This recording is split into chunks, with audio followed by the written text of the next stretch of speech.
Hi guys, Pastor Jomel here. I pray that this sermon will encourage you and deepen your faith. Kung na-bless po kayo sa message na ito, please like and share and tag someone and let's spread the word about the goodness and love of our God. Mabuhay po. Sunday is the first day of the week. But of course, ang weekends natin is Friday and Saturday. And of course, ang Sabbath natin is Sunday supposed to be. But pagdating ng Monday, parang nakakatamad ng pumasok. Or nagkakaroon na tayo ng sepangs, di ba? Separation anxiety. Luluwas na naman ako ng Manila, luluwas na naman ako ng San Carlos City, luluwas na naman ako ng Baguio, ayokong mapalayo.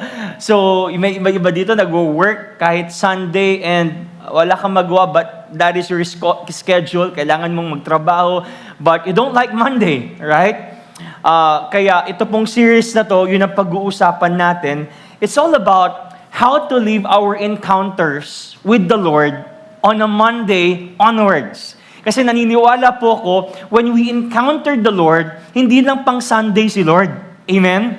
Si Lord ay pang everyday. We are encountering not just a Sunday Jesus, we are encountering an everyday Jesus. Every day, na-encounter natin ng Lord, every day, mas lumalago tayo because the Lord is with us, Emmanuel, at hindi lang po yun, mas lumalago tayo every day. That's why we do our devotion in the morning. We pray in the morning, or maybe sa tanghali, or maybe sa gabi. But I believe, once you encounter, kaya nga, remember yung first time na nakilala mo si Jesus, Lord, I receive you as my Lord and Savior. And then after that, nagpatuloy ka na maglingkod at maniwala sa Panginoon. Why? Because your encounter with Jesus ay nagpatuloy, hindi lang ng Sunday or the moment na nakilala mo ang Panginoon, kundi patuloy ng patuloy ng patuloy. And I believe, this year, one of our Mondays this year. I mean, 2025, marami tayong mga encounters with the Lord. Maraming tunuro sa atin si Jesus. Maraming tunuro sa atin ng mga lessons ng Panginoon. At bit-bit natin yung mga lessons na yon ngayong 2026 and now we are growing. Amen? So hindi natin kakalimutan kaya yung notion na forget yung mga lessons or mga nangyari somehow. We can make that as our reference para pagdating natin ng 2026, mas magiging malalim tayo at mas malago tayo. So how to live our faith on Mondays? Sino dito every Sunday excited po kayo na mag-worship sa Panginoon? One of my favorite days, actually, the favorite day ng buhay ko is Sunday. Pag Sunday, ito na naman, worship na naman. Lord, thank you. Hindi pagdating ng Sunday, ito na naman, Sunday. No. One of our favorite days is Sundays. But the question is, napapamuhay ba natin yung mga lessons from Sundays to Monday? Sino dito ang nagpapasalamat kahit Monday? Di ba mahina, lalo na sa mga nag-work? Monday na naman! Or papasok na naman bukas. Alright, so in this series, 3 linggo po natin pag-uusapan ito. We will be seeing and reading and hearing 3 stories from the Bible na na-encounter nila si Jesus at sinapabuhay nila, tama ba yung Tagalog ko? Ipinasabuhay nila, yung encounter nila kay Jesus sa buhay nila. After their encounter with Jesus, Monday and for the rest of their lives, they actually lived out their faith. Today, ang pag-uusapan po natin is a very good story. I know you're familiar with this story from John chapter 4, the woman at the well. So let me give you the title of this message is from Shame to Sending. Shame to Sending. Now, supposed to be, magbabasahin po natin itong buong chapter but sobrang haba. Dahil itong chapter po na to at itong kwento na to is the longest conversation ng Panginoon recorded sa Bible. But para mas maintindihan natin yung background ng babasahin natin at ng ipipreach for today, panoodin po natin itong video na to.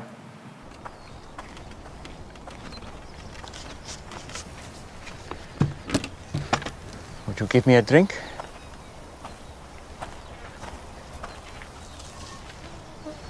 Did you hear me? That bad, huh? What? You, a Jew, ask for a drink from me, a Samaritan, and a woman. I'm sorry. I should have said please. You know, it's not safe for you to be alone out here. Nor you. Why haven't you come with others? Why so late in the day? Don't women come to the wells in the cool of the morning? Yeah, well, none of them will be seen with me, so I have to come out now, in the heat, as you have so kindly reminded me. Why won't they be seen with you? Long story. I'd still like a drink of water if you can spare it. Amazing what a parched throat will do. Aren't I unclean to you? Won't you be defiled by this vessel? Maybe some of my people say that about your women, but I don't. Yeah? And what do you say? I say if you knew who I am, you'd be asking me for a drink. Really? And I would give you living water. Would. Except that you have nothing to draw water with, and this is a deep well. Besides, what do you need from me if you have your own supply of living water? Long story. But Jewish water is better than Samaritan water. That's not what I Are said. you a better man than our ancestor Jacob, who dug this well? Your water is better than his? I know Jacob. And everyone who drinks this water will thirst again. But whoever drinks the water that I give him will never be thirsty again. Wouldn't that be nice? The water I give will become in a person a spring of water welling up to eternal life. Really? Yes, really. Prove it. First, go and call your husband and come back. I will show you both. I don't have a husband. You are right. You've had 5 husbands. And the man you're living with now is not your husband.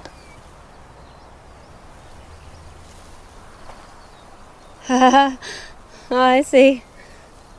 You're a prophet. You're here to preach at me. No. Usually the one good thing about coming here alone is I can escape being condemned. I'm not here to condemn you. I've made mistakes. Too many. But it's men like you who have made it impossible for me to do anything about it. How? Our ancestors worshipped on this mountain. But you Jews insist Jerusalem is the only place for true worship. They say that because the temple is there. Exactly where we're not allowed. I'm here to break those barriers. And the time is coming when neither on this mountain nor in Jerusalem will you worship the Father.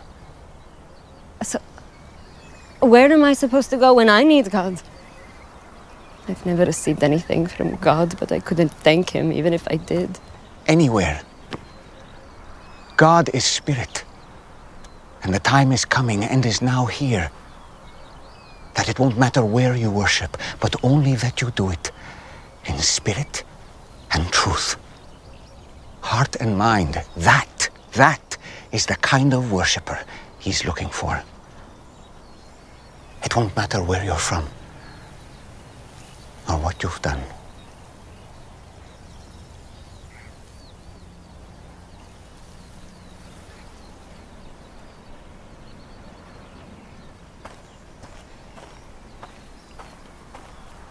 Do you believe what I'm telling you? Until the Messiah comes and explains everything and sorts this mess out, including me, I don't trust in anyone. You're wrong when you say that you've never received anything from God. This Messiah you speak of, I am he. The first one was named Ramin.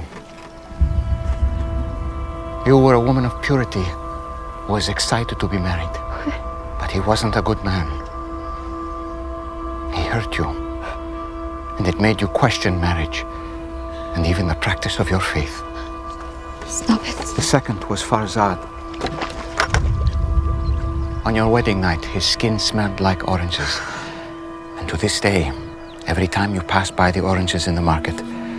You feel guilty for leaving him because he was the only truly godly man you've been with. But you felt unworthy. Why are you doing this? I have not revealed myself to the public as the Messiah. You are the first. It would be good if you believed me.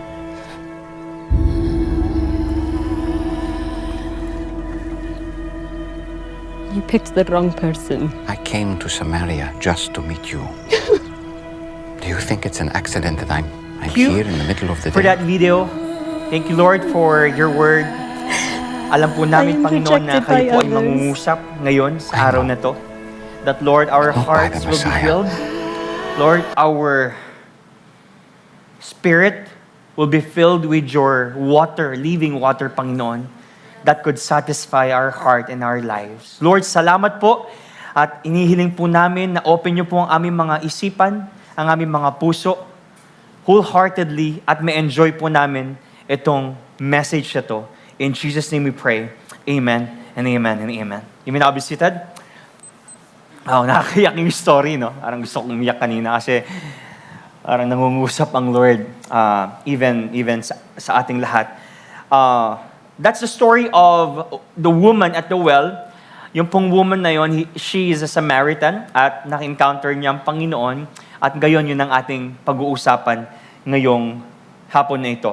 Alam niyo po, may iba lang ako ng konti para ma-segue natin doon sa first point natin. Alam niyo, mahilig tayo sa mga terms at mahilig tayo sa mga agreement at sa mga, especially sa mga meeting places. Tama ba? Pag meron kang imi-meet na mga tao, ang chat mo sa kanila or meron kayong parang appointment, pwede bang mag-meet na lang tayo halfway? Sinong mahilig sa ganon? Na parang instead of going to that person, point A and B, can we just go to somewhere na neutral at mag-meet na lang tayo halfway? Tama ba ako? At kapag ayaw mo ng halfway, wag na lang tayong mag-meet. Di ba? May mga ganun tayong mga ideas. Medyo malayo kasi ako. Ikaw, nasa bayan ka lang. Kung pupunta ako dyan sa bayan, taga Balawang ako, pwede bang magkita na lang tayo dito sa bandang Barangubong Bridge? Di ba? So, maaring ganun ang mga usapan. Kung ayaw mo, wag na tayo mag-meet. We like terms and we like to meet halfway. But, in this story, what if God is meeting you right now? Exactly where you are. What if God is meeting in your doubt? Maybe God is meeting your anxiety. I mean, hindi tayo imimit ng Panginoon doon sa place kasi pumunta tayo dito sa church. What if God meets you somewhere else while you are working and you are doubting, Lord, do I have a great future ahead? Maybe God is meeting us the place where we are. Maybe in our unforgiveness.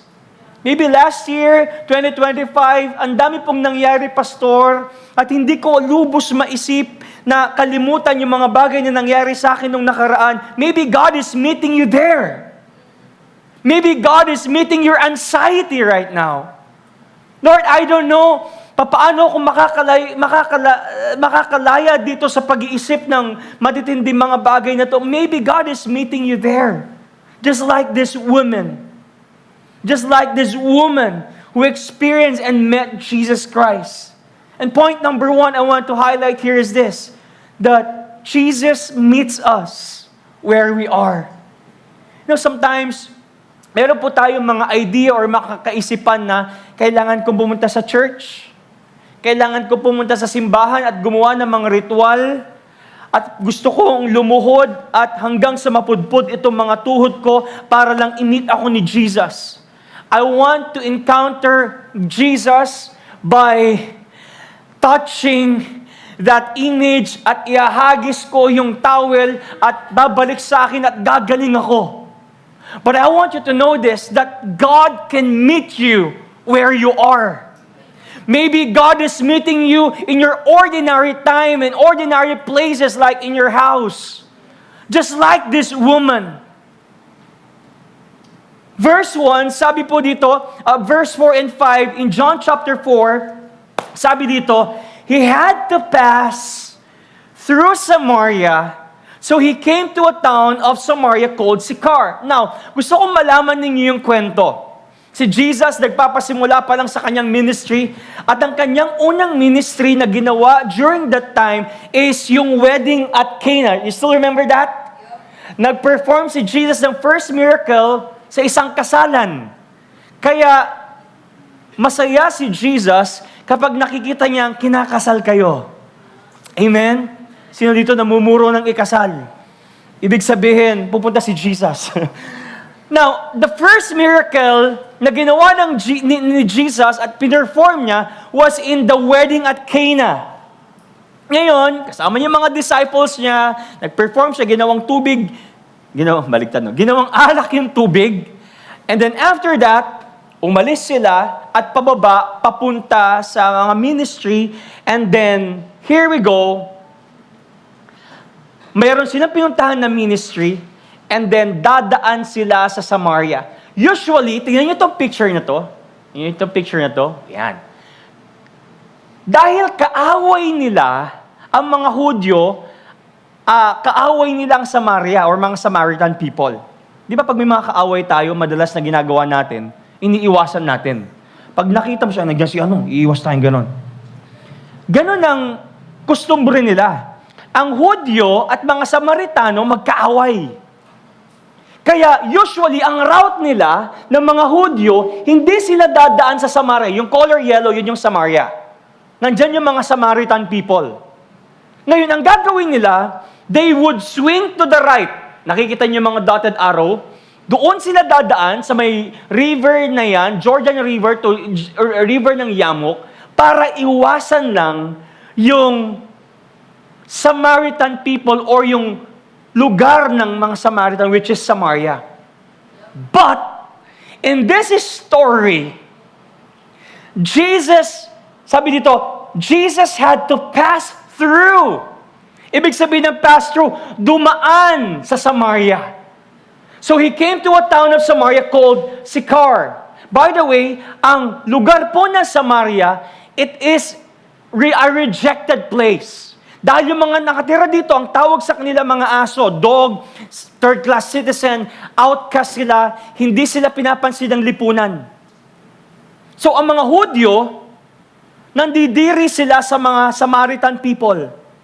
That's why iniiwasan nila. But in this story, makikita po natin, Jesus had to pass through Samaria. So he came to a town of Samaria called Sychar. Now, I want you to underline that word, balik nyo nga po yung verse. The word here is had. Sabihin nyo nga had. Had. Sa Greek, ang ibig sabihin ng had is a day. In other translation, that single word, it means it was necessary. So kung itatranslate natin ito, Jesus had, meaning it was necessary that Jesus should pass through Samaria. So yung meeting niya doon sa babae kanina, it was not an accident. It was intentional. May mga times sa buhay natin na kailangan talagang daanan ng Panginoon para tayo'y gumaling at makilala natin si Jesus. That 2025, that anxiety in 2025, that doubt in 2025, that unforgiveness in 2025, maybe God had to pass through that anxiety, that unforgiveness, that hatred so that we will be healed. Titignan natin dito, they had to pass through Samaria. Hindi dahil casual route lang, dahil mas madaling dumaan doon at makakatibid sila ng oras. That's what we call grace. Because grace breaks barriers. Grace breaks barriers. During that time, ang mga Hudyo dumadaan at umiiwas sa lugar ng Samaria. Pero dahil ang Panginoon ay mabiyaya, dinaanan niya ang Samaria. And He broke the barrier. We see, ang grace po, it crosses barriers. But pride creates barriers. That's why I pray that this year, nagkaroon tayo ng crossover from 2025 to 2026, that we will encounter the grace of God. That every barrier should be broken.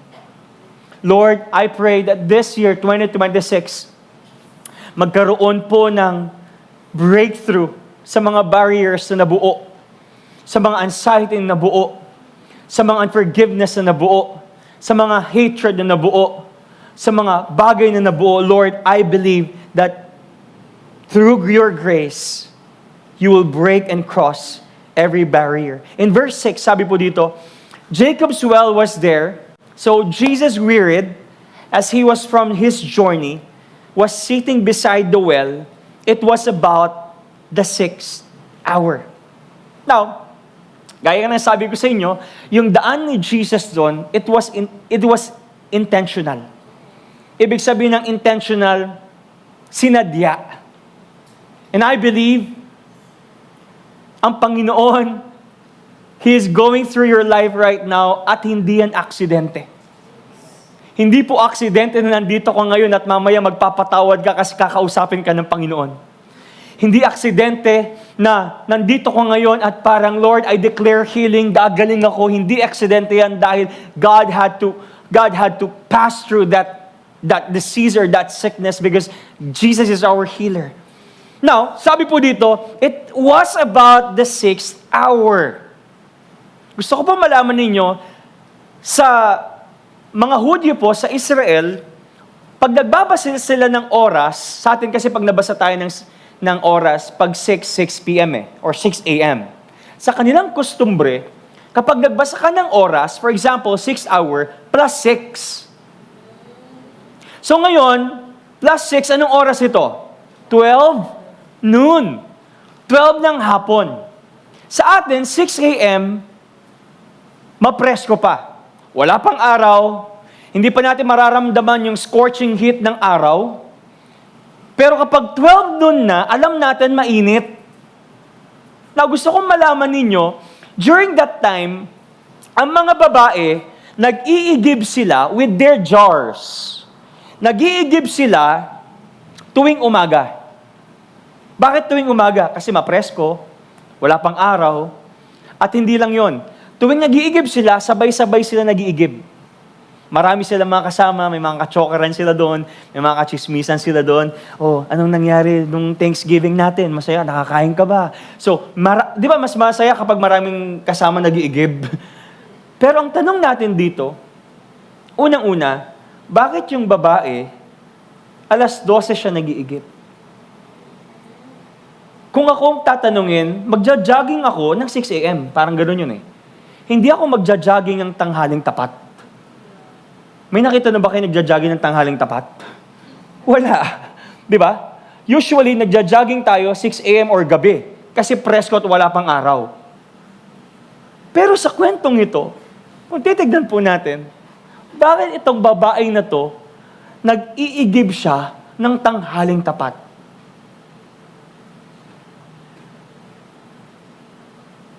You want to know the answer? It's because this woman ay nagtatago. This woman is hiding from shame and guilt. Sabi kanina sa video at sabi sa Bible, itong babae na to ay nagkaroon na ng 5 asawa. At yung kinakasama niya ngayon ay hindi sila kasal at wala silang covenant about marriage from the Lord. And this woman, kung titignan natin kung bakit siya nag-iigib ng 12 noon, kasi wala nga nag-iinid ng 12 noon, at kapag nag-igib ka ng 12 noon, mag-isa mo lang pupunta doon, walang magchichismis sa'yo, walang makakakilala sa'yo, walang makakakita sa'yo. That's why this woman chooses na mag-igib ng tubig, mag-isa niya, tuwing tanghaling tapat. Nagtatago, nahihiya, kasi baka pagchismisan. That's shame and guilt. Because shame says, hide. Guilt says, you don't belong. Guilt and shame isolates us. But here's the thing, that God can meet us in our shame and guilt season. That when we are alone, when we are isolating ourselves, I believe God is refining you. God is teaching you something. Ang Panginoon po, wala lang dito sa church. Ang church po natin, this building, dito lang nag-gather yung mga Kristiyano para magpuri sa Panginoon. But I believe God can meet you kahit sa pinakamadilim na season ng buhay mo.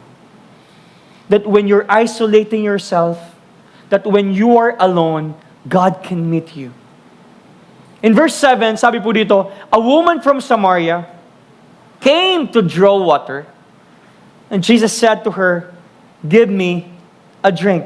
Now, ulitin ko po, ang mga taga-Samaria ay rejected. At ang ganda ng description dito na ginawa ni John, na nagsulat ng John, sabi niya dito, a woman from Samaria. So it means, yung woman na to ay Samaritan.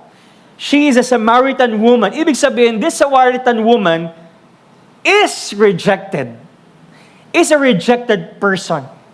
At ang nakakapagtaka po dito, kung titignan natin, sabi dito, a woman from Samaria came to draw water. Jesus said to her, "Give me a drink." Ang nakakagulat, Jesus initiates the conversation. Sa kanila pong kostumbre, ang mga Hudyo ay hindi nakikipag-usap sa mga Samaritano. Dahil nga nandidiri sila eh. Di ba?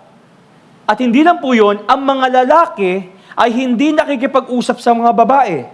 Dahil mapagkakamalan sila na yung lalaki nakikipag-deal ng prostitution doon sa babae. Kasi during that time, ang mga babae walang trabaho. That's why sometimes para makapag-provide sa kanilang pamilya, ang ginagawa nila is binebenta nila ang kanilang sarili at laman para kumita ng pera para mag-provide sa kanilang pamilya. At hindi lang yon. Makikita natin dito na kinausap ni Jesus at nag-initiate siya ng conversation dito sa babaeng ito. So it breaks the moral barrier. It breaks the cultural barriers. It breaks the gender barriers. And take note, si Jesus po, He is a rabbi. Pag sinabi natin rabbi, ang mga rabbi during that time, mas matitindi dito sa mga professor na may PhD. Sa mga ancient times, tinitignan na nila ang mga rabbi as rockstar. Alam niyo ba yung mga rockstar? Talagang mga sikat, mga mala Daniel Padilla, ganun kasikat ang mga rabbi nun. Kaya pag rabbi ka, rockstar ka, sikat ka. At itong rockstar na to, itong rabbi na to, nakipag-usap sa isang Samaritano, sa isang babae, sa isang somehow unclean. And we can see here that grace always moves first. Same po sa atin. Sometimes parang feeling natin, Lord, I'm full of shame. Guilty po ako sa mga ginawa ko before. Lord, feeling ko kailangan kong i-isolate yung mga bagay-bagay or ang sarili ko. But here's the thing. Grace always moves first. I believe the Holy Spirit is in us. The reason we're here today, despite of our guilt and shame, despite our failures, despite of our pagkukulang, the Holy Spirit convicted you. Hey, do not give up, son. Because I have grace. Look at this. Jesus does not wait for us to clean ourselves up. That's what we call grace. Na ang Panginoon po, hindi niya hihintay na, okay, dapat si Jomel maging perfect muna bago ko siya baguhin. Hindi eh. Kaya ka nga binabago para magbago ka. And that's what grace does. The Lord goes into our level. Si Lord ay bumababa sa ating level and He meets us in ordinary places. Ulitin ko po, si Lord ay nagpapakita at kikilabutan tayo at mararamdaman natin ang presensya niya, hindi lang dito sa building na to. Meron ba mga times sa inyo na nagdi-devotion kayo at feeling ko talaga nangungusap si Lord sa akin? Nung meron tayong mga quiet time, Lord, feeling ko talaga kailangan ko nang patawarin ito. That's the Holy Spirit. Lord, feeling ko talaga kailangan ko na maglingkod sa iyo ulit. Lord, kailangan ko na talagang mahalin ito ulit. That is the Holy Spirit. Or maybe while you are working, di ba? Pag nagtatrabaho ka sa inyong kumpanya, biglang naramdaman mo yung touch ng Holy Spirit. Anak, patawarin mo na yung boss mo. Ako nang bahala sa kanya. Why? The Lord meets us in ordinary places. Because grace does not wait for us to be ready. Jesus comes to us as we are. Sabi ng Panginoon, I will leave the 99. I will leave the heavens for you. I will go into your place. That's number 1. Minimit po tayo ng Panginoon kung nasaan man tayo. Number 2, Jesus heals. Jesus heals us by telling the truth. Gusto ko po kayong tanungin, you don't have to raise your hands. How many honest people do we have in the room? Pastor ako, honest ako. But let me paraphrase the question. How many honest people here have the conviction to tell the truth? Because maybe we are honest, but we cannot speak the truth. Sometimes, telling the truth needs conviction. And we know the cost of telling the truth. Madalas po, tinuturo natin, guys, open rebuke is better than hidden love. But to rebuke a person, to tell the truth to that person na bro, mali yung ginagawa mo, it needs courage. It needs conviction because we know the cost. If I tell this truth kay Danny, that's not right. I know the cost. Maybe you will be offended. Maybe hindi ka na babalik. Maybe feeling mo mako-condemn ka because you heard the truth. But sometimes, we need people who have a strong conviction and courage in order for us to know the truth. And this is Jesus. He's telling the truth to the woman without condemnation. Look at this in verse 10. Jesus replied, if you only knew the gift of God has for you and who you are speaking to, you would ask me and I would give you living water. Para sinasabi ni Jesus, kung alam mo lang sino ang kausap mo, sabi ni Jesus, kung alam mo lang na ako ang nagbibigay ng buhay, kung alam mo lang na ako ang nagbibigay ng tubig na hindi nauubos and this is eternal, baka hingin mo lahat. Sabi ng babae, bakit ka nakikipag-usap sa akin at humihingi ka ng tubig sa akin at ngayon nag-o-offer ka na ng tubig, wala kang ang hawak na jar ngayon. Asan yung jar mo? At ngayon, dahil wala kang jar, kasi paano ka makakapag-igib ng tubig kung wala kang lalagyan, which is jar, in fact, ang lalim ng well, ano yan, sisisirin mo?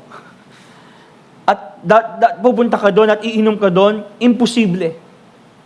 Wala po kayong pang-inggib, sabi ng babae. And the woman took it literally. Pero sabi ng Panginoon, I'm not saying yung tubig na yan. But what I'm telling you is this, yung ibibigay kong tubig sa'yo, which is eternal, that could satisfy you. Itong bibigay ko sa yung tubig, this is eternal. That's why in verse 14, sabi po dito, but whoever drinks of the water that I will give him will never be thirsty again. The water that I will give him will become in him a spring of water welling up to eternal life. How many of you here you believe na ang Panginoon natin ang tanging makakapag-satisfy ng lahat ng pangangailangan natin. That Jesus is the only person could satisfy our deepest need. Maybe some of you here, parang, Lord, I am praying for peace. Yes, walang masama na may mga psychologists. Walang masama na may mga counselors and psychiatrists. But the only person who could satisfy our deepest need is Jesus. The only person that could satisfy contentment is Jesus. That no amount of money, that no amount of material things, that no amount of relationships, that no amount of circles and friends could satisfy our lives except Jesus. It says here, yes, okay, sir, yung sinasabi niyo pong tubig, ano po ba yan? Nawasa po ba yan? Bibigyan niyo po ako ng gripo na hindi nauubusan? No. What I'm telling you is the water that cannot fade and cannot be lost. Itong bibigay kong tubig sa iyo is eternal. And this water, hindi ka lang basta isa-satisfy. This could save you. And the only person who could give this is Jesus. It's Jesus. You know, we've been through a lot. Dami na po natin pinagdaanan sa buhay.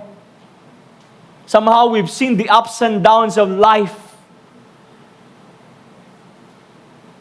Naranasan na natin ang meron, sapat, at siksik, liglig at umaapaw. But we know at the end of the day, these are temporary. But the only person who could satisfy us is Jesus. In verse 16 and 18, Jesus said to her, "Go call your husband." Sabi niya, "Babae, tawagin mo ang asawa mo at papuntahin mo dito." At sabi ng babae, the woman answered him, "I have no husband." Wala po akong asawa. Sabi ni Jesus said to her, "You are right in saying, tama ka, wala kang asawa. I have no husband, for you have had 5 husbands. And the one you know have is not your husband. What you have said is true." Baba ko ng konti. Alam ninyo, kung titignan natin itong storya na to, we can judge the woman. Grabe, ang landi naman ng babaeng yan. Grabe, siguro kaya 5 ang naging asawa niyan kasi bungangera yan.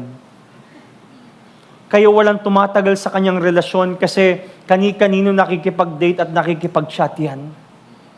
If we're going to read this verses 16, 17, and 18, we have in our minds na feeling ko talaga may pagkakamali ito babae. But nakakatuwa dahil si Jesus, alam niya yung pinagdadaanan ng babae. Si Jesus, He knows where this woman come from. Hindi kaya itong 5 asawa ng babae, maybe namatayan siya, or maybe siyang iniwan, or maybe pinagpasapasahan siya. Kasi during that time, kapag namatay ang asawa mo, ipapasa ka doon sa kapatid na lalaki. Or maybe hindi kaya kung bakit naging 5 ang asawa nitong babaeng ito dahil may ibang nakilala at niloko siya. At ngayon, naghahanap siya ng someone na makakaintindi sa kanya at ngayon itong kinakasama niya ngayon ay yun ang nakakaintindi sa kanya. If we're going to look at this story, our first reaction is, madumi ang babae niyan.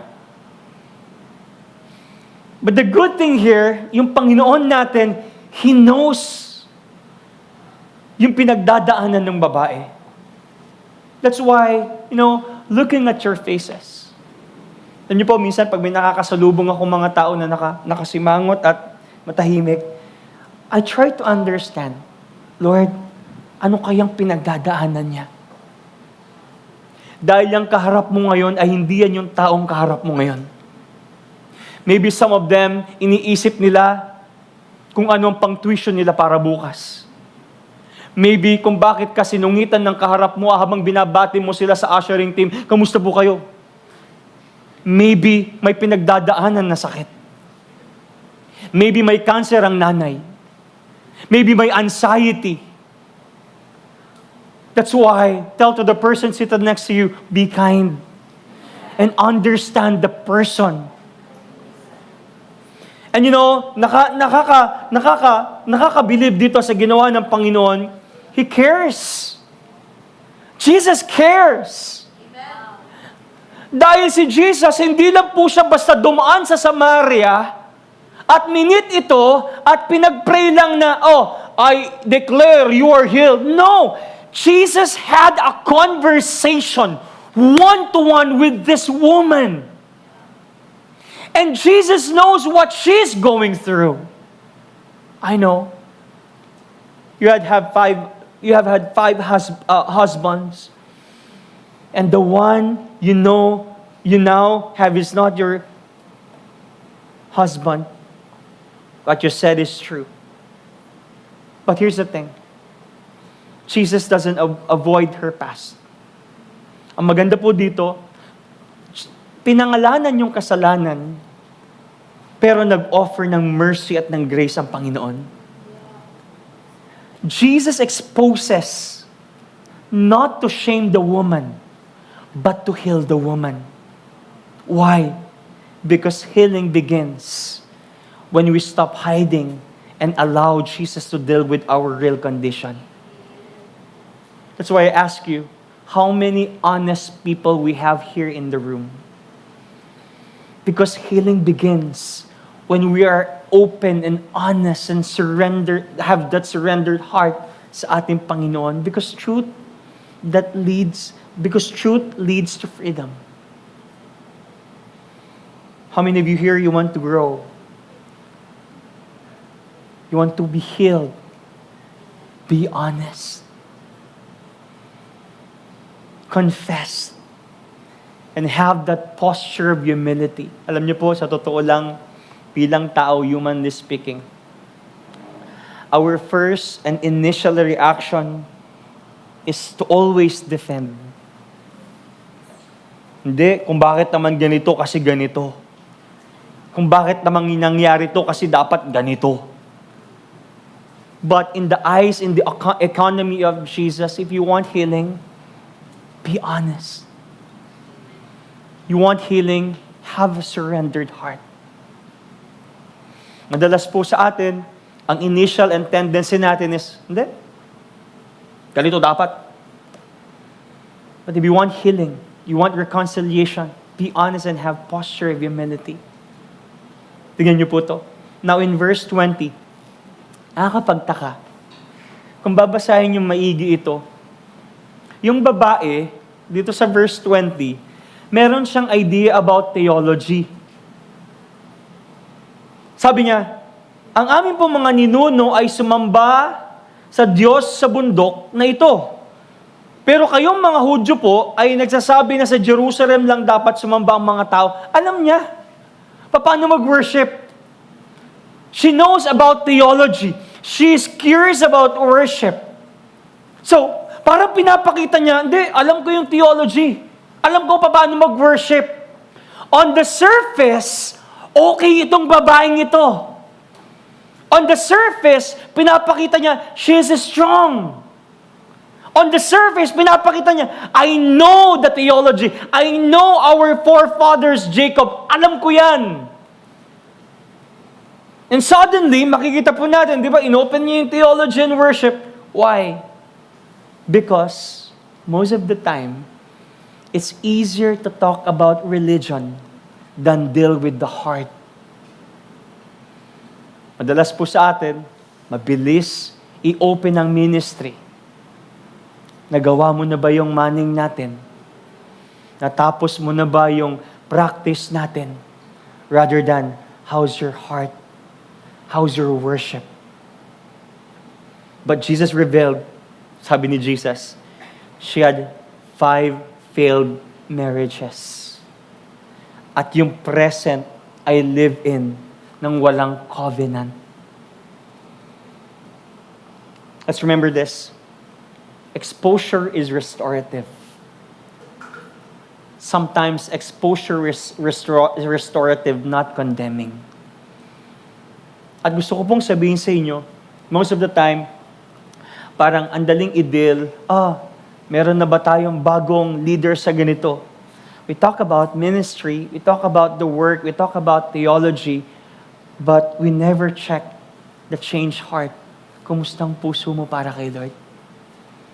Dahil ang binagong puso ay magpapatuloy yan sa gawain ng Panginoon. First things first. First thing that we have to check is our heart. How is your heart, Ethel? How's your heart, Truman?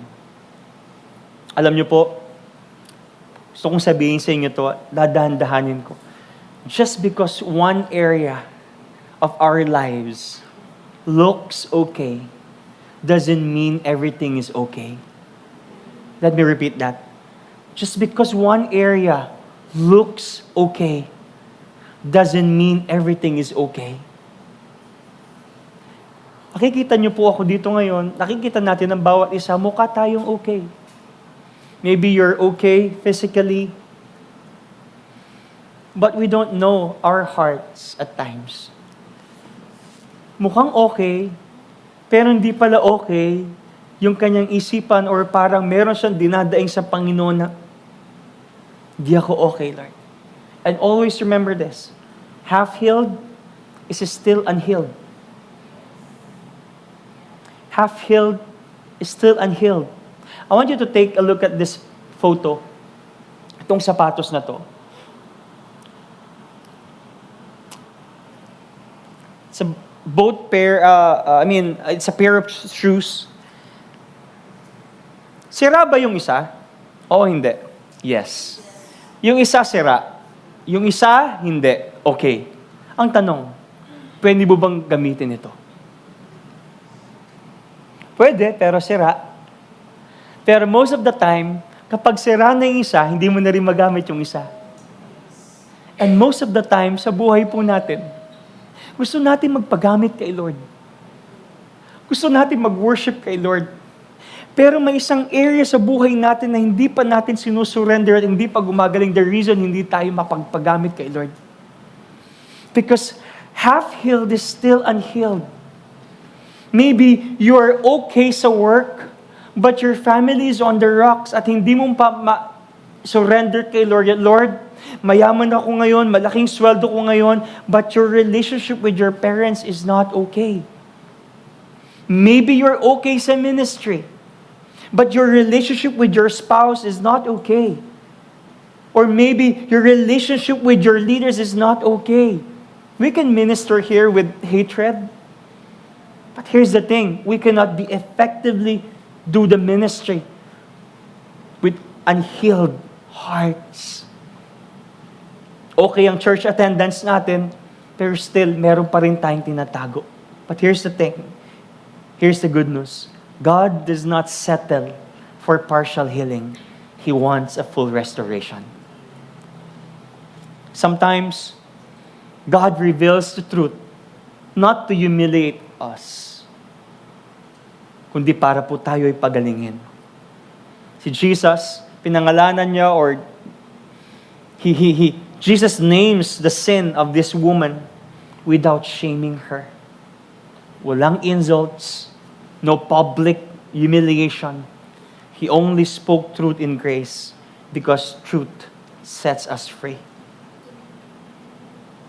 And when truth meets grace, restoration begins. Truth meets grace, restoration begins. Number 3, true worship flows from a changed heart. True worship flows from a changed heart. Sino po dito kanina nag-enjoy sa worship? Sarap ng worship natin kanina, no? And for sure, we're sincerely singing, sincerely reading those lyrics, and raising our hands, shouting at the top of our lungs. Okay po yun. But I want you to know this, that true worship comes from an intimate relationship with God. Sana po wag nating ma-misinterpret ang tunay na worship. Huwag po nating ma-misinterpret na kapag po tayo ay kinikilabutan, you're worshiping. Huwag po natin ma-misinterpret ng tunay na worship ay kapag maingay. Grabe, ang ingay nila, ang saya. Gusto ko na rin dito. Worship is not about technicals. Sabi sa 1 Corinthians chapter 14, kahit na gaano tayo kagaling sa mga talento natin kung walang pagmamahal, it's like a clanging cymbals. Worship is not about lights, but true worship flows from a changed heart. True worship flows from a changed heart. John 4:23. Sabi po dito, but the hour is coming and is now where when the true worshipers will worship the Father in spirit and in truth. For the Father is seeking such people to worship Him. God is His Spirit, and those who worship Him must worship in spirit and in truth. Now, si Jesus, kausap niya yung babae, kanina yung babae, parang dinidefine niya ang ibig sabihin ng worship. Nang ibig sabihin ng worship is, kapag pumunta kami sa bundok na yon, doon pa lang kami nag-worship. Ang mga Hudyo, kapag pumunta sa templo, sa Jerusalem, doon pa lang ang proper worship. Pero sinasabi dito ni Jesus that worship is no longer about the place. Worship is no longer about rituals. Worship is not about compliance. Na feeling ko talaga, pag hindi ko ginawa to, hindi ko wino-worship si Lord. Pag hindi ako talaga pumunta sa church kasi feeling ko ang worship lang talaga ay nangyayari lang sa church service ng Sunday ng 1 p.m. No. This time, Jesus was no longer telling that this is not about just a place or nor ritual nor compliance. Sabi dito, in spirit. And in spirit means it's from the heart. How's our heart? Because we can sing here, we can serve here, nang hindi okay yung puso natin. In spirit means it's from the heart, empowered by the Holy Spirit. Ibig sabihin, totoo. I want to ask you this question. Sino po dito masaya na nag-worship sa Panginoon? Sino po dito masaya na naglilingkod sa Panginoon? Sino dito masaya na ginagawa mo isang bagay hindi for compliance lang kasi daw hindi ako makakapag-serve kapag hindi ako nag-DJ? Are you doing those things happily because you see that as worship for the Lord? I want you to know this. God is not impressed with songs you sing if your heart is disengaged with the Lord. Because worship is centered to the person of Jesus Christ. Lahat ng ginagawa po natin dito, dapat ang sentro hindi si pastor. Ang sentro hindi si leader. Ang sentro si Kristo. Lord, nagbibigay ako because I love you, I trust you, and I worship you. In truth means, pag sinabi natin truth, saka Tagalog po is totoo. In truth means no pretending. No hiding. No selective obedience. This year, 2026, maganda po maging totoo tayo sa ginagawa natin. Lord, I want to be true. Lord, I want to be honest. Lord, I want to be genuine. Pupunta ako sa church kasi, Lord, may kondisyon ni. But this year, Lord, 2026, I want to go to church because I love you. And this is what the Bible says. Lord, I will go to church hindi dahil kasama ko yung jowa ko or nandun yung crush ko. But Lord, I will go to church because I love you. There's no pretend. Alam niyo po, ang pinakamahirap na gawin sa buhay natin as yung mag-pretend. Yung ginagawa mo yung isang bagay nang hindi ka masaya. Pero ang sarap gawin ng isang bagay na habang lumalago ka, ay masaya ka.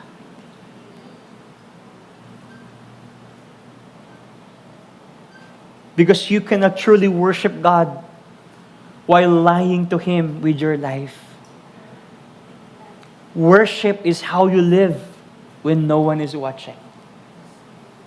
Pag uwi natin mamaya sa bahay natin, papasok tayo bukas Monday, mag-aaral tayo, mag-work tayo, luluwas tayo, pupunta tayo sa mga iba-iba nating mga bahay at iba-ibang mga lugar. But the question is this, would you still worship the Lord sincerely? And do you see your work, your studies as worship for the Lord? Hindi, Lord, hiwalay itong pag-aaral ko at work ko sa ministry. No, we cannot separate those secular things. Because those secular things ay pwede siyang maging divine when we do it for the Lord. Are you still there? Number 4, a real encounter changes priorities. Sino po dito ang nakilala niya na ng Panginoon at nag-iba na yung lakad niya? Alam niyo po, malalaman natin na ang isang tao ay binago kapag nag-iba na yung lakad niya.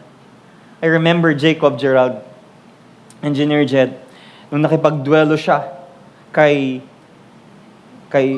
dun sa man, which is ang Panginoon yon. Tinapik siya at nag-iba na yung lakad niya.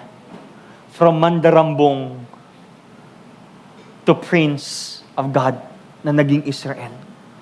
Ang mga taong binago ng Panginoon at binago ang puso, nagkakaroon ng panibagong priorities. And this is the turning point. Look at this, in verse 28.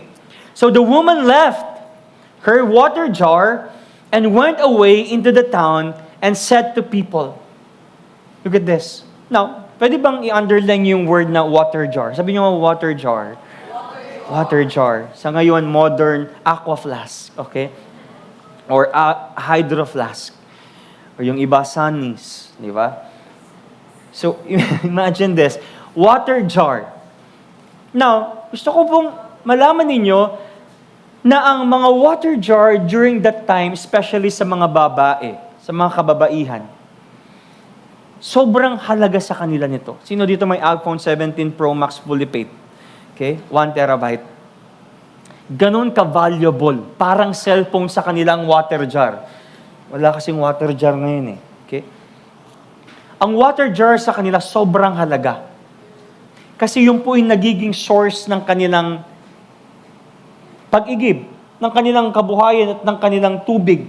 At ang mga babae during that time, dahil nga wala silang trabaho, ang ginagawa nila, mga housewives sila, silang nagsusupply ng tubig sa kanilang pamilya.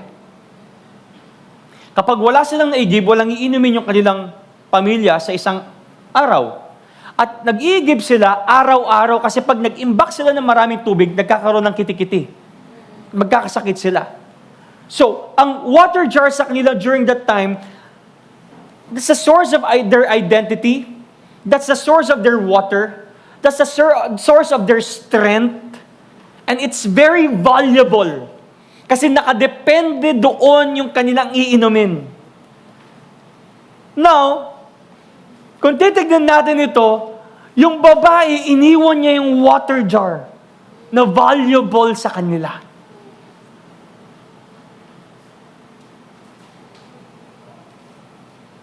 At kung titignan natin ngayon, itong picture ng water jar na ito, water jar symbolizes, in our era today, this is our temporary satisfaction. What are those water jars and temporary satisfaction? Ito yung mga coping mechanisms natin. Sino dito nagko-coping mechanisms? Pastor, para mawala po yung anxiety ko, or para po maging masaya po ako, may mga coping mechanisms po ako. But you know, at the end of the day, you will be anxious. Pastor, ang coping mechanism ko po is uminom ng kape for productivity. But you know, after that, you will be drained without joy. Pastor, ang coping mechanism ko po sa pag-aaral para po maging masipag po ako, alam niyo po kung ano, kailangan ko pong mag-milk tea. Pero kapag naubos mo na yung milk tea, na iniini mo, tinitipid mo maghapon, wala na yung productivity mo.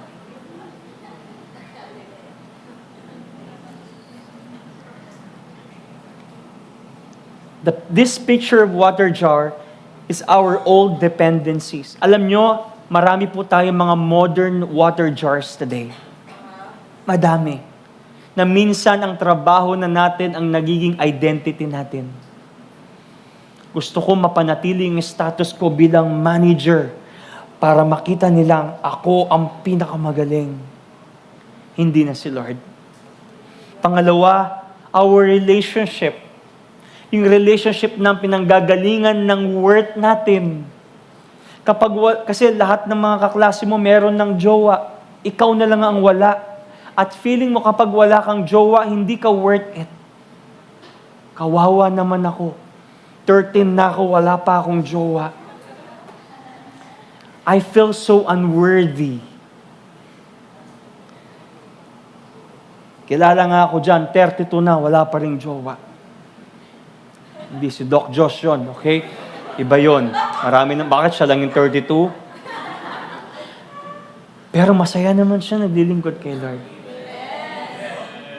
Nandiyan ba siya? Ayun, nasa likod.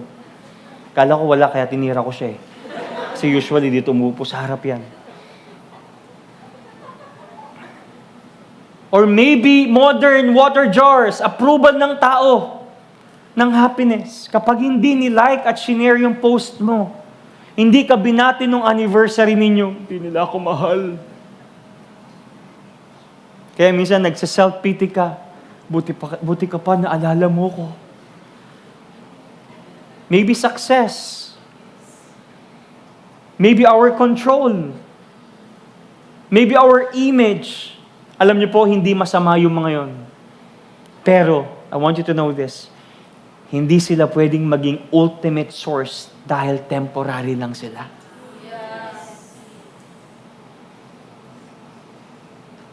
Our success, yung mga pumasamang attorneys, praise God. But after a month, maghahanap na naman tayo ng panibagong success. Because our hearts, we know, is not content nang meron tayo. Pumasa ng boards, gusto pang patunayan ng sarili. Papakita ko silang magaling ako. And that becomes our source of identity, not Jesus anymore. Di ko po sinasabing wag nating galingan. Magandang magaling tayo at nag-excel tayo at yun ang maging testimony natin sa trabaho natin at pag-aaral. But that is not the ultimate source of our strength. It is Jesus.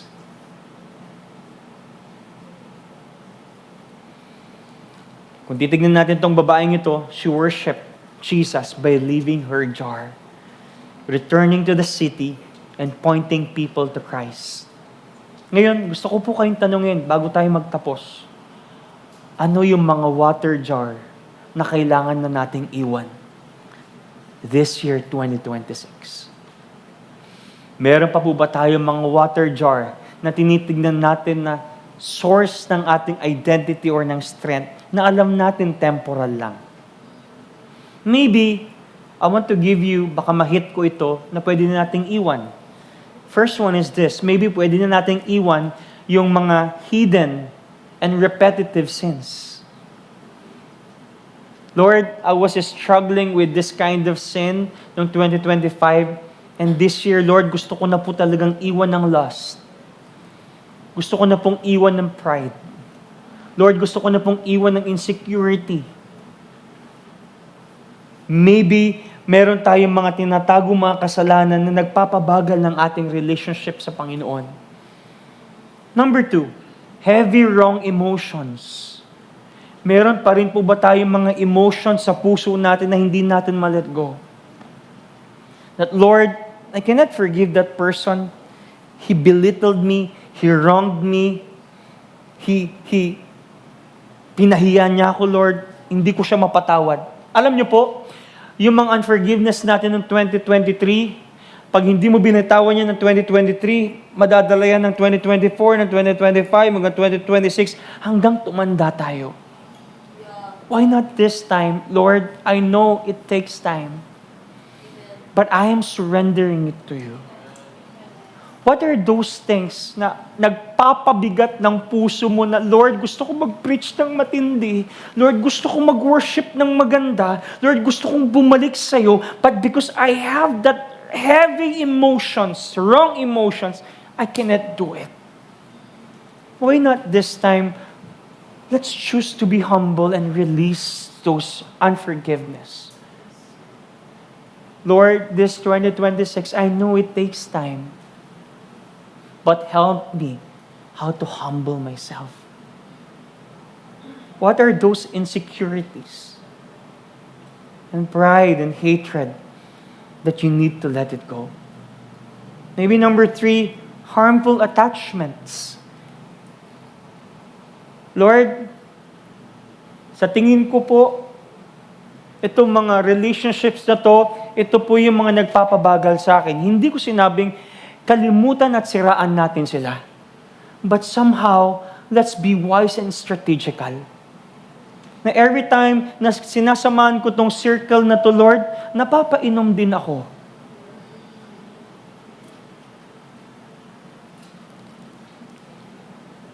Kung hindi mo sila kayang preachan, ipag-pray mo sila until such time, Lord, bless their soul. Or maybe kapag kasama mo itong mga tropa na ito, Lord, feeling ko talaga, mas nagiging chismosa ako. And somehow, hindi ko sinasabing siraan sila or ikat sila. But let's be strategical and be discerning. Forgiveness does not mean reconnection. Let's be strategical and discerning. Or maybe hijacking distractions. Kaya hindi ka makapag-form ng devotional habit mo because ang dami mong mga distractions. Last time we had our prayer and fasting. Yung misis ko, nag-fast siya ng social media. Pati ako finast niya. Di ba? Hindi niya ako kinausap. Biro lang. So, finast niya yung social media. At sabi niya, ang saya pala ng walang social media. But the other night, Biro lang. Talagang sabi niya sa akin, ang saya pala na walang social media. Nakakapag-devote ako ng 1 to 2 hours. Wow. This year, ano yung mga bagay na kailangan na nating iwan so that we can focus our eyes unto Jesus? Number 5, maybe, iwan na natin yung mga hollow old identities natin. Those poverty mindset.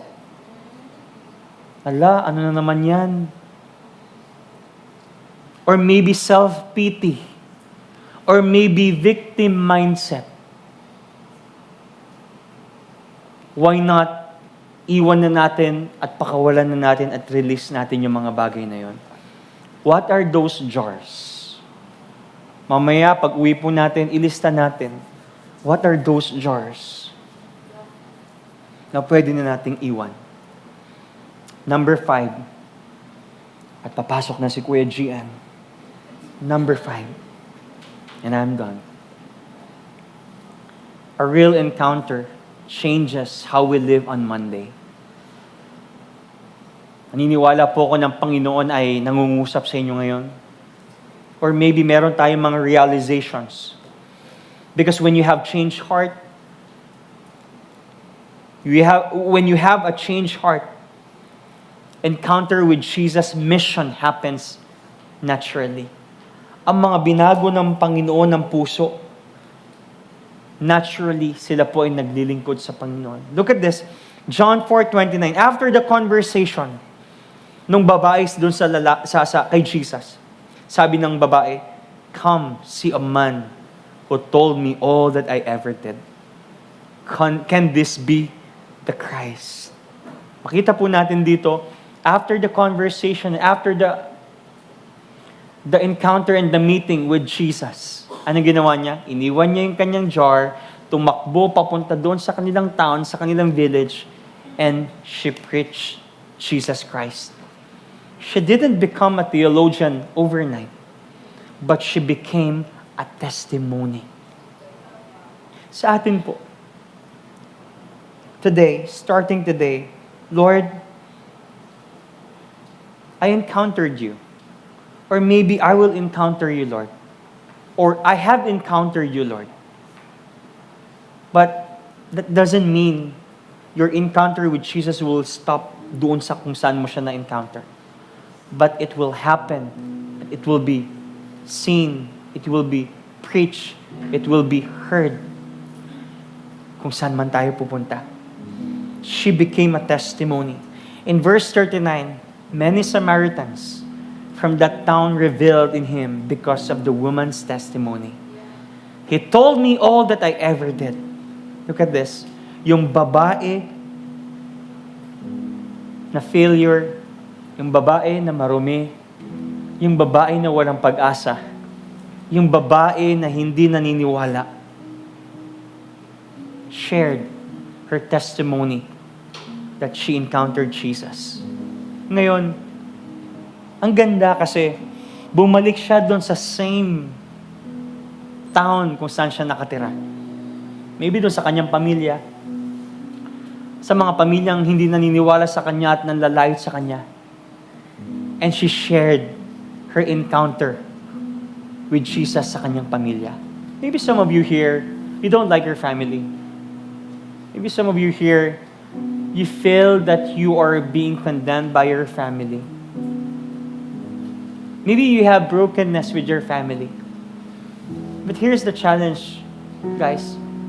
Once you encounter Jesus, go back to your family and share what Christ has done in your life. The question is this, na kung sino ba sila, kundi ano ba yung gustong ipagawa sa akin ng Panginoon na i-share ko sa kanila. She goes back to the same town at bumalik siya doon sa mga same people na pinagchichismisin siya. Ay, di ba yun yung tumatakbo ba? Di ba yun yung babaeng 5 asawa? Di ba yun yung babaeng iniwan ng 5 asawa? Siguro may problema sa kanya. Bumalik siya sa same people. And she shared her testimony about Jesus. She goes back with same reputation, but she showed the change of heart. Yes, she goes back to the same town. She goes back to the same people. She goes back with same reputation. But here's the good thing. But a changed heart. Sa buhay natin, kasalamuhan natin ng pare-parehas na tao. Pare-parehas na reputation. Pare-parehas na pamilya. But the question is this, how is your heart? Her testimony is simple and honest. That's to bring the gospel to her town. And I want to ask you this question right now. What has Jesus asked me to leave behind so I can live out my faith this week? Lord, thank you for this encounter. Lord, thank you for this message.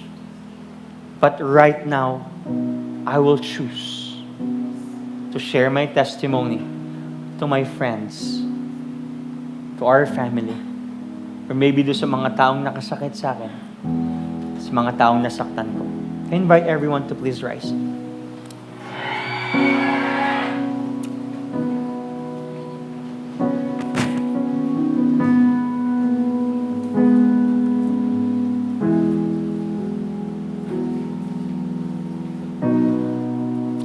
Before we sing this song,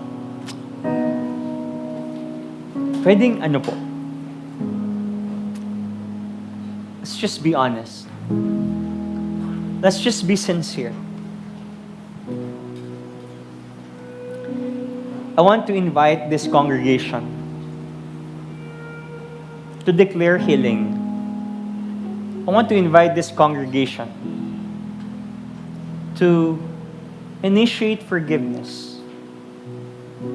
Initiate a surrendered heart. Surrender our insecurities. Surrender our old mindsets. Surrender our hatred. And let's just be honest to God right now. And worship Him in spirit and in truth. Matagal na po tayong nandito sa church. But of course, hindi yun ang sukatan ng growth. But why not? Tatagal-tagal natin nagsisimba at sumasamba at naglilingkod. Why not this time have a surrendered heart? Lord, I want to encounter you. And my encounter to you right now, Lord, I want to be a living testimony. I want to be a living letter to my friends, to all my followers in TikTok, to all my followers on Facebook, to all my followers on IG. I want to be a living testimony, God. And I declare that God will touch your heart right now.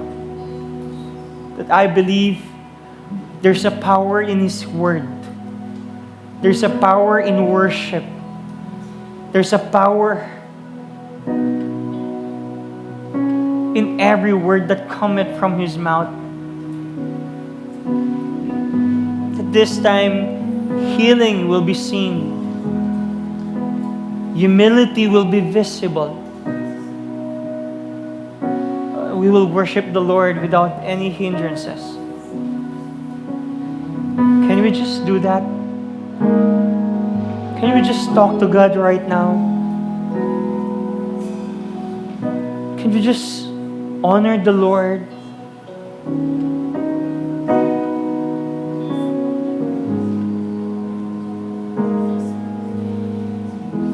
Those wrong emotions that we have to release it. That this church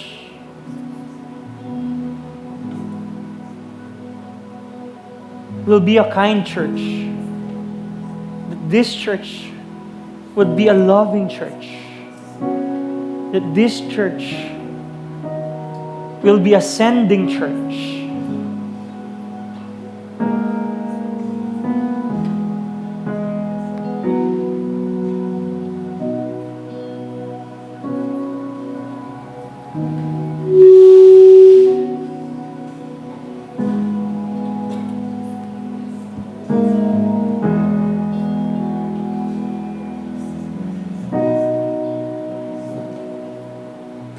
Before we sing this song, pwede po bang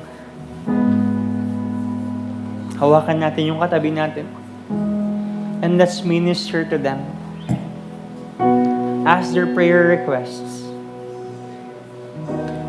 What is your prayer request, brother? What is your prayer? Have a conversation like Jesus. Talk to that person. Be sincere. Be genuine. How can I pray for you, brother? What are those things na gusto mo nang i-release this year?